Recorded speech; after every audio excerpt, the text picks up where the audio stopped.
Johannes Linden, Managing Global Executive Committee. The BUS515 presentation for Group 1.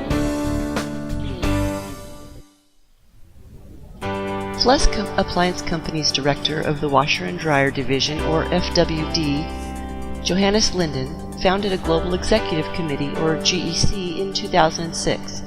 Linden took over the FWD division in 2004, and at this point the company was divided into 3 geographic regions: Asia, Europe, and the Americas. In an effort to keep up with the rapidly growing global economy, Linden decided to increase FWD's divisions from 3 to 6. Linden split the Americas into North and South, added North Africa to Europe's regional division, and divided Asia into 2 separate divisions: mature economies and developing economies. Linden gave the regional directors, or RDs, of each division a great deal of latitude to run their divisions alongside their country managers. Linden liked to keep his finger on the pulse of the organization, which meant he had a heavy travel schedule visiting each of the FWD's divisions to have face-to-face meetings with the regional directors and country managers. His reliance on their knowledge and expertise led to the formation of the GEC. Linden hoped that the GEC would be an open forum where the regional directors could come together to help him make strategic and major investment decisions for FWD. The GEC was to meet 3 times per year to focus on operations and other important matters. They also agreed to meet once a year to discuss long-term future of the company. The ultimate goal of the GEC was to make the company more globally competitive. The following presentation will demonstrate the purpose of Linden's establishment of the GEC, to what extent the GEC fulfilled its purpose, the challenges the GEC faced, and 3 recommendations on how the team can improve. When Johannes Linden took over at the helm of Flesk Washer and Dryer in 2004, the company consisted of only 3 global geographic regions. These were Asia, Europe, and the Americas. Each of the country managers within those regions reported directly to their respective regional director, who then reported to Linden. In order to remain in touch with each of the regional directors and country managers, Linden traveled frequently and held face-to-face meetings. While this may work with only 3 different regions, it was not feasible when Linden decided to expand the number of regions from 3 to 6. In doing this, Linden displayed the characteristics of an effective strategic leader, which is a leader who is able to devise and formulate the vision and strategy for their organization and properly implement it. Also, Linden allowed the individual country managers to operate and run their respective countries as they saw fit, as long as they stayed in alignment with the strategy established for FWD. By establishing the GEC, Linden was able to make strategic and major investment decisions quicker because he had collective input from each of the individual regional directors that he could mesh with the global picture that he maintained as the overall leader of FWD. Since the GEC was a global virtual team, the response times to any issues or decisions that needed to be made were drastically reduced. The GEC was successful in achieving its purposes. As evidenced in the chart shown here, the GEC was founded shortly after 2004 and showed the following in regards to company revenue in the millions of dollars. Once the GEC began its work, revenues of $460 million were realized in 2005 and increased to $900 million by 2010. Most companies can define success by their bottom line in terms of dollars. The GEC, by way of their financial success, completed the mission Linden had set forth. The future of the GEC was left uncertain from the case study. In 2012, Linden was quoted to say, "I suspect you all are just taking the path of least resistance. You don't want to have to sell your teams on change." We cannot be certain from this case study what happened as time went on, but it's clear that Linden had some major concerns about how committed his managers were to his vision.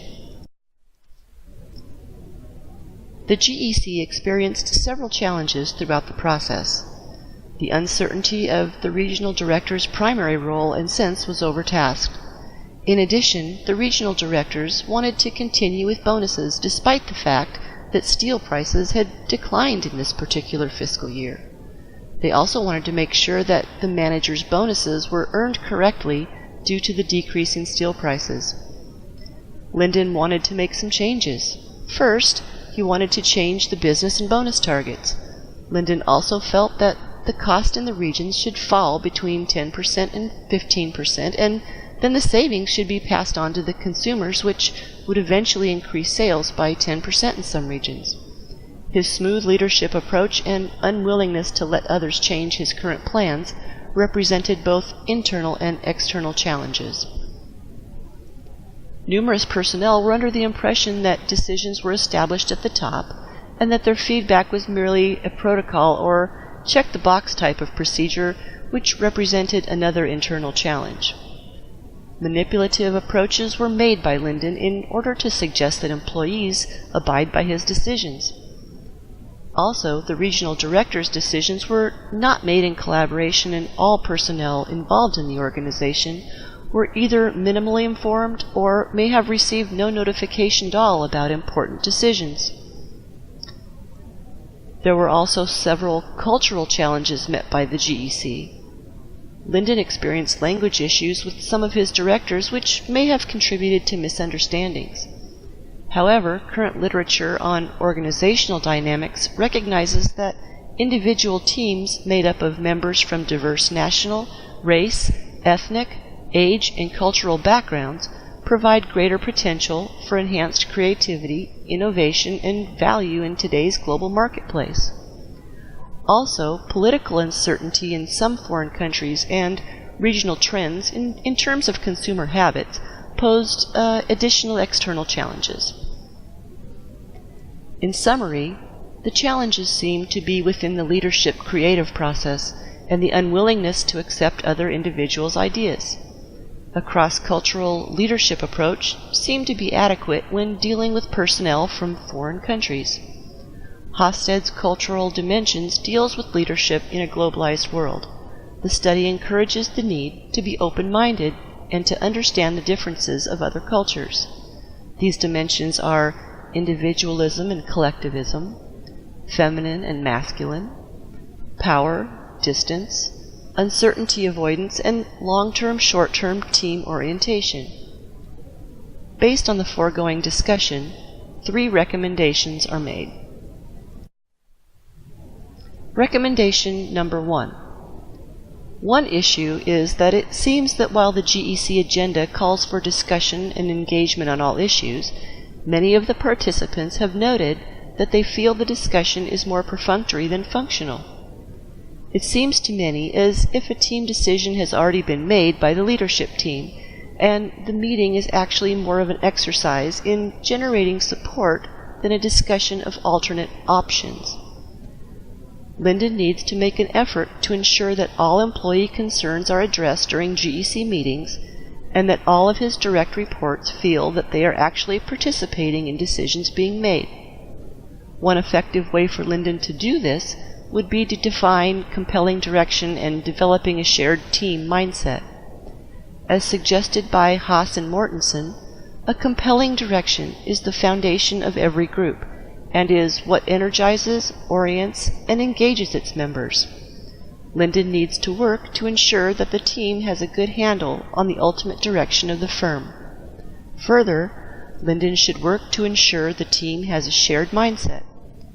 Haas and Mortensen continue noting that leaders should work to foster a common identity and understanding. Provided Lyndon can successfully incorporate these tactics into his leadership toolkit, then the GEC meetings should become much more inclusive and effective.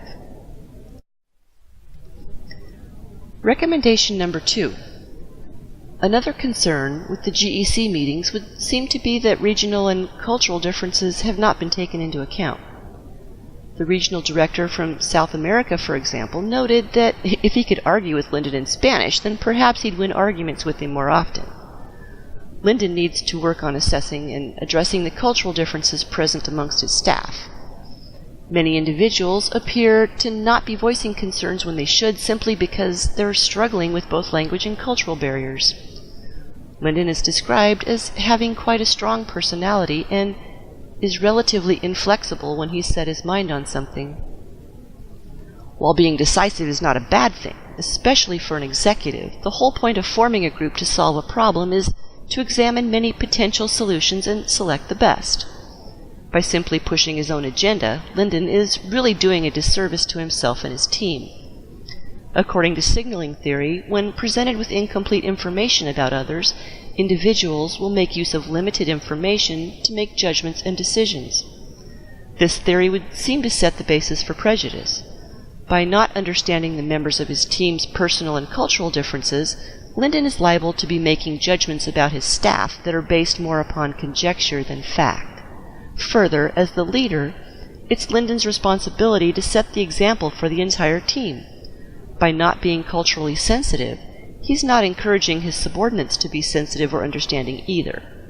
Lyndon needs to work to develop the skills necessary to better interact with his team, which will allow them to feel more comfortable in challenging him. And finally, recommendation number 3. Given the immediate and unresolved concerns of Johannes Lyndon, director of FWD, it would seem that there needs to be a consensus reached and an ultimate decision made on revising the business targets for 2011. When it comes to topics like changing targets, which will ultimately have an impact on personnel bonuses, it's imperative to be both transparent in methodology and absolutely firm in direction. If the change is deemed necessary, which is likely the case, then the change needs to be explained and then made. The employees eligible for a bonus should not be receiving one based on benefits realized from activities in which they had no part. According to Hassan Mortensen, an effective reward system that encourages good performance is one of the key enabling conditions for managing an effective team. Because the managers and directors had no part in the reduction of costs from which the entire company would benefit, they should not individually be rewarded for it. Goals are supposed to be attainable but challenging and should drive company performance. If the targets are not revised, the employees will find their bonuses much too easy to obtain, and the company will not be receiving the intended benefit.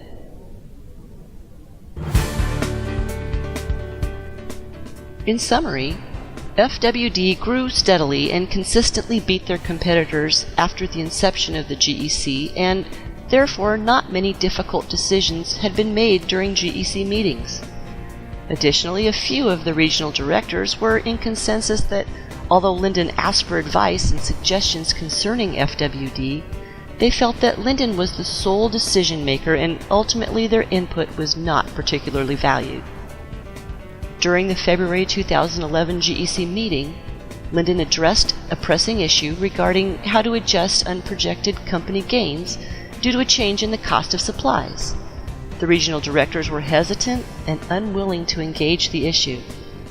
Their lack of participation and input disappointed Lyndon. They had not lived up to the expectations he'd hoped for, and this concerned Lyndon about whether the GEC could steer FWD in the future. Lyndon's lack of valuing his regional directors' input had led to their hesitation in providing feedback with regard to FWD as a whole in the GEC. To address these issues, it's been recommended here that Lyndon do a better job of including the GEC team members in discussions, work to better align regional teams, and better communication revising business targets. By initially focusing on these 3 aspects of the problem, it's expected that many of Lyndon's expectations will be better realized and put the company in a better position to move ahead into the future.